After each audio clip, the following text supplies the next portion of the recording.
ورحمة الله وبركاته. الحمد لله رب العالمين، والعاقبة للمتقين ولا عدوان إلا على الظالمين.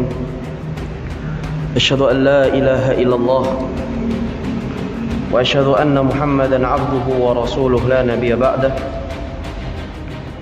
قال الله تعالى في القرآن الكريم: يا أيها الذين آمنوا اتقوا الله حق تقاته ولا تموتن إلا وأنتم مسلمون. اللهم إنا نسألك علما نافعا ورزقا طيبا وعملا متقبلا. اللهم إنا نعوذ بك من علم لا ينفع ومن قلب لا يخشع ومن نفس لا تشبع ومن دعوة لا يستجاب لها. اللهم إنا على ذكرك وشكرك وحسن عبادتك. اللهم لا سهل إلا ما جعلته سهلا وأنت تجعل الحزن إذا شئت سهلا. Ma'asyiral muslimin wal muslimat, ikhwani wa akhwati fillah yang dirahmati oleh Allah Subhanahu wa taala. Alhamdulillah, segala puji syukur kita atas segala limpahan nikmat Allah Subhanahu wa taala yang hingga detik ini Allah masih memberikan kita kemudahan untuk melaksanakan ketaatan kita kepada Allah Subhanahu wa taala. Dalam kondisi turun hujan yang penuh dengan barakah ini, jangan pernah lupakan berdoa. Di antara doa-doa ijabatul da'awat adalah ketika turunnya doa mutirna bi fadlillah Allahumma sayyiban nafi'ah. Dan juga di waktu yang barakah ini kita duduk di majlis ilmu, ketika nazalathumus sakinah wa ghasyiathumur rahmah, ketika Allah turunkan ketenangan, Allah turunkan, Allah naungkan rahmat bagi kita semua. Wa haffathumul malaikah, dan para malaikat membentangkan sayapnya. Wa dzakarallahu fima indah, dan Allah Subhanahu wa taala menyebut nama-nama kita di antara penduduk langit. Semoga amalan yang agung ini, di antara rangkaian ibadah ini, mampu untuk kita bungkus dan kita jangka hanya mengharapkan ridha Allah Subhanahu wa taala, mengharapkan kebaikan apa yang telah dijanjikan Allah dan Rasulnya, tanpa ada tendensi sedikit pun kepentingan dunia atau pujian atau kenikmatan-kenikmatan yang fana. Nasallallahu alaihi wasallam. Salawat serta salam tak lupa kita panjatkan kepada Nabi kita Muhammad bin Abdullah. Allahumma salli wa sallim ala Nabi Muhammad beserta keluarga beliau tanpa terkecuali dan sahabat-sahabat beliau tanpa terkecuali radhiyallahu anhum wa ardah, dan orang-orang yang senantiasa meniti di atas sunnah Rasulullah SAW. Dan kita memohon kepada Rabbul Izzati wal Jalal, semoga kita termasuk orang-orang yang diberikan kesabaran, keteguhan untuk senantiasa berpegang teguh di atas sunnahnya hingga ajal kita menjemput. Amin ya rabbal alamin. Ikhwani wa akhwati fillah, kita lanjutkan kajian kita, kajian Al-Arba'un An-Nawawiyah karangan Al-Imam An-Nawawi rahimahullah rahmatan wasi'ah, yang mana kita terhenti pada pembahasan Al-Hadis At-Tasi' wa Salasun, hadis yang baru, hadis yang ke-39, yang mana di dalam hadis ini sabda Rasulullah SAW sangatlah singkat tapi memiliki kandungan yang sangat luas, yang dikenal dengan jawami'ul kalim. Dan juga disebutkan oleh para ulama bahwasanya hadis ini dikenal dengan sebagian dari Islam, setengah dari Islam, ya, karena ini berbicara tentang amalan seorang hamba. Sebelum kita masuk terlalu dalam tentang hadis yang telah kita bahas, alangkah baiknya kita membaca hadis Rasulullah SAW yang diriwayatkan oleh Ibnu Abbas radhiyallahu anhuma anna Rasulullah sallallahu alaihi wasallam qala.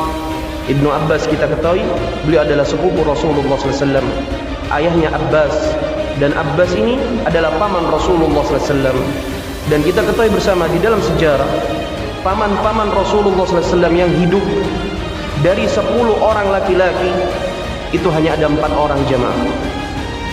Ada 4 orang, 2 kafir dan 2 muslim. Yang kafir siapa jemaah? Abu Jahal dan Abu Thalib.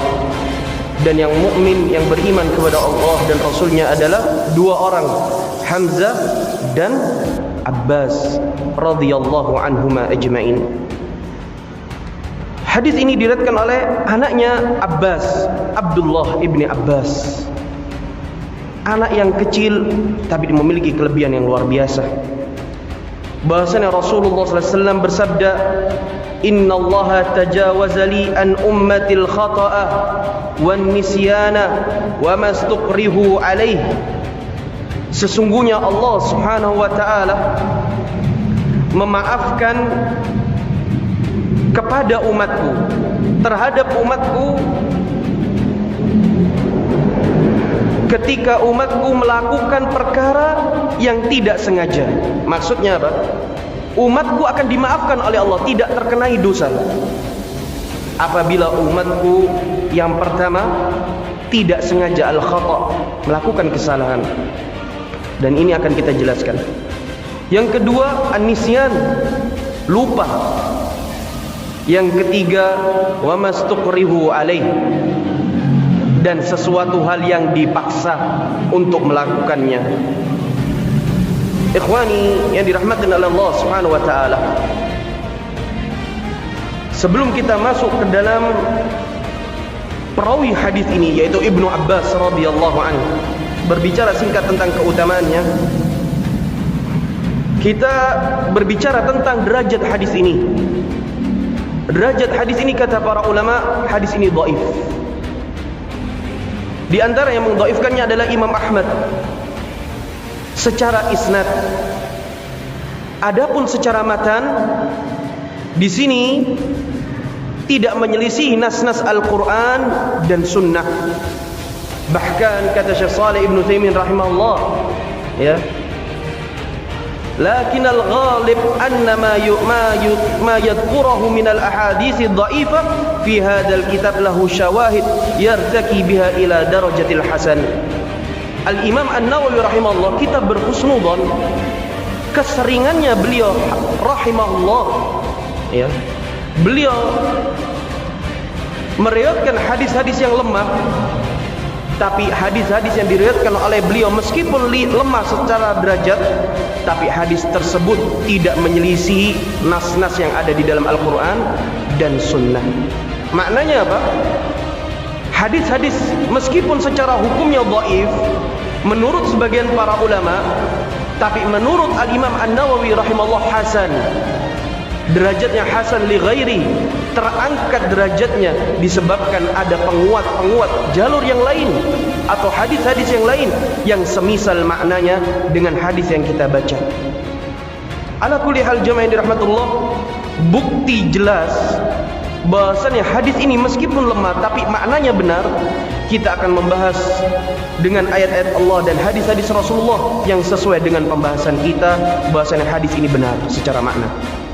Nah, kemudian yang kedua yang ingin kita bahas, Ibnu Abbas. Sangat menarik kita membahas Ibnu Abbas radhiyallahu anhu, seorang pemuda syab min sighari sahabah, termasuk dari kalangan ya pemuda, juniornya para sahabat-sahabat Rasulullah SAW. Bahkan beliau ketika detik-detik sebelum wafatnya Rasulullah SAW, beliau masih kecil jamaah. Sampai ada hadis yang masyhur, ya, yang diriwayatkan oleh Ibnu Abbas bahwasanya beliau pernah digonceng oleh Rasulullah SAW. Ya. Kemudian Rasulullah mengatakan, ya gulam, inni u'allimukal kalimat, wahai anak, aku ajarkan kepadamu sebuah kalimat. Ya.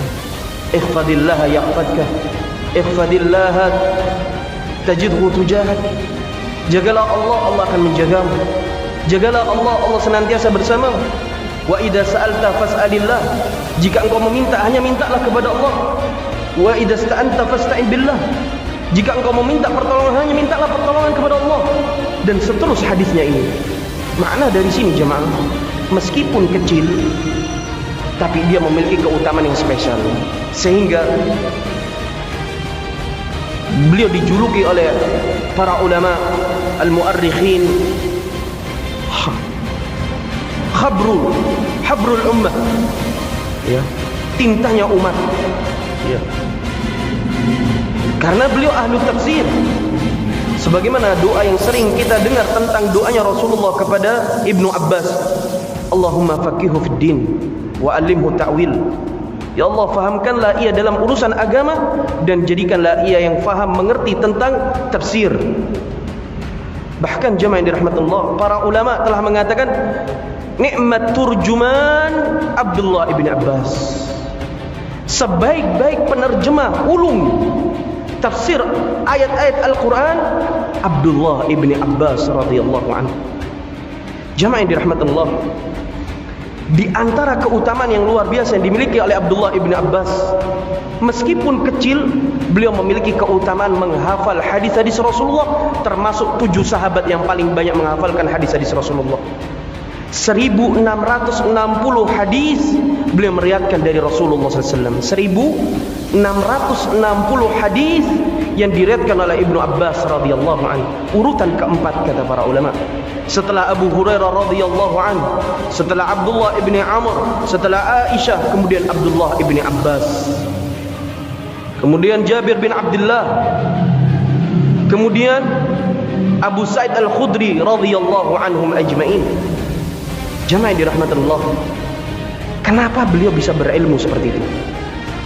Oke, kita berbicara, iya, karena doanya